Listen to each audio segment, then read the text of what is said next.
The name itself is a thunderclap in history. The Mongols.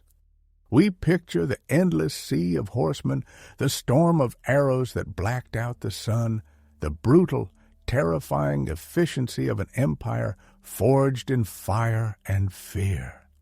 We remember the cities that were turned to dust, the pyramids of skulls, the conquests of Genghis Khan that redrew the map of the world. This is the story we know, the story of destruction. But what if the most profound legacy of the Mongol Empire was the sound of battle, but the silence that followed?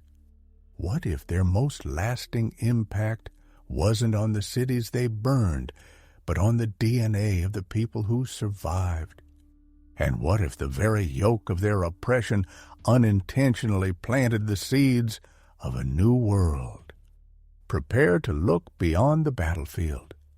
This is the story of the quiet invasion, the unforeseen growth, and the ghost of the Horde that still walks among us. When the Mongol storm passed, it left a scarred and altered landscape. Entire regions were depopulated. Great centers of learning and culture like Baghdad and Samarkand were left as ghost towns. Their intricate irrigation systems destroyed, turning fertile plains back into desert. The demographic shift was catastrophic, a brutal reshaping of human geography. But the Mongols left more than empty cities behind. They left a part of themselves. The Horde never truly left. Its echo resides in the DNA of millions. But the Mongols carried another, more terrifying and visible passenger. The empire they built was not just a zone of conquest. It was a highway. For the first time in centuries, the Silk Road was united under a single power. Caravans could travel from China to Europe with a speed and safety previously unimaginable. This was the Pax Mongolica, the Mongol peace. But this new, unprecedented connectivity had a devastating side effect. It created a superhighway for a killer. Deep in the Asian steppes, a bacterium called Yersinia pestis lived in populations of marmots. Mongol hunters and the fleas they carried brought this bacterium into the new, bustling trade network. From there, it spread along the caravan routes, hitching a ride on merchants, soldiers, and goods. It reached the Crimea, then jumped to a Genoese trading ship.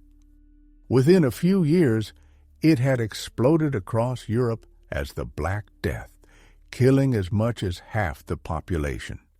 It seems like a legacy of pure destruction.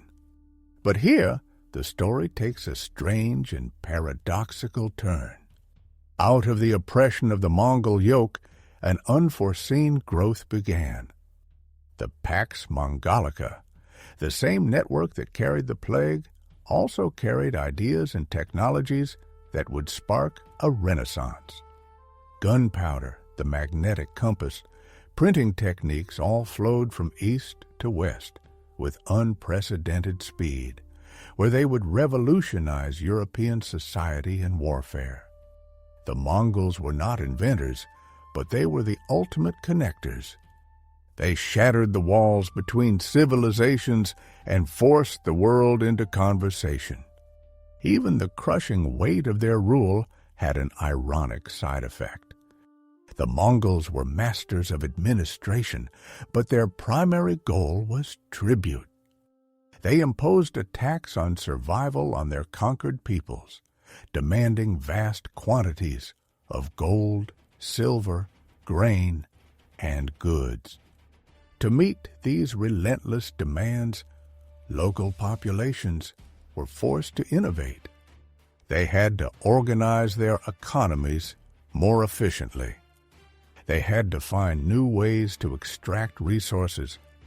They had to develop better bookkeeping and administrative skills simply to track and pay the crippling taxes. In Russia, the need to collect tribute for the Golden Horde helped centralize power around Moscow, laying the groundwork for the future Russian state. The tribute, designed to drain wealth, unintentionally stimulated the very economic and political structures needed to resist it. And under this foreign rule, a strange and beautiful cultural fusion began. The Mongols were famously tolerant of different religions and cultures as long as the tribute was paid. This led to an unprecedented mixing of traditions.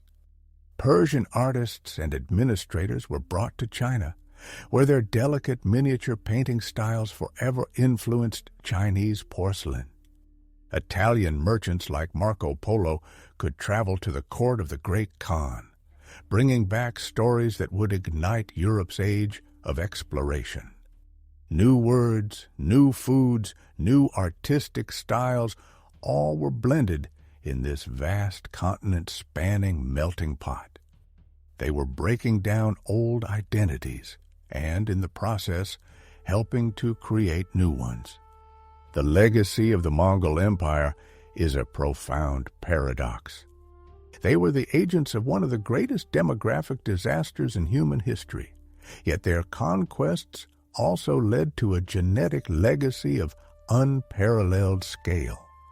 They created an era of peace and trade that reconnected the world and, in doing so, unleashed the deadliest pandemic in history. Their oppressive rule bled their subjects dry, yet it also spurred the very innovations that would lead to their downfall. They were a storm that leveled the old world, leaving behind both ghosts and fertile new ground. The thunder of their hooves has long since faded, but the world we inhabit today, a world of global connection, of rapid technological transfer, of complex genetic heritage, was, in many unforeseen ways, forged in the silence they left behind.